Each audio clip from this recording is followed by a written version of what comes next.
మామయ్య గిన్నెని కట్టలకి ఇద్దరు మబ్బు కడుతురా? గిన్నెని కట్టెలా? ఈ కట్టెలు ఏరాలంటే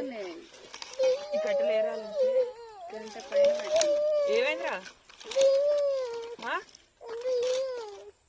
బిల్లా ఏం బిల్లా? 2 రూపాయల బిల్లు ఉండే. సరేలే, ఇది టైట్ కట్టుకుంటే ఏమైనా మనం బండి మీద పోగలుగుతాం అనమాట. కట్ చేద్దాం మళ్ళీ. ఏముంది కట్ట ఓకేనా ఫ్రెండ్స్, ఇక మేమైతే కట్టలు ఏరుకున్నాం. దూరానా టీపు ఇక నేను దోలాడిస్తుంది కట్టెలు ఏరుకున్నాం, నీళ్లు కట్టినాం, బర్రెలు మేపినాం, గడ్డి వీకినాం కొన్ని చెట్లకి. బర్రెనంటే మనం మేపేది ఏం లేదు, ఇచ్చి పెట్టాలి. మెస్తున్నా అప్పుడప్పుడు పోయి చూసి రావాలన్నమాట. ఇదైతే చాలా దూరం మోసుకుపోవాలి కట్టెలు, 10 రూపాయలు చాలా దూరం ఉంటుంది. అప్పుడేం తోట బండి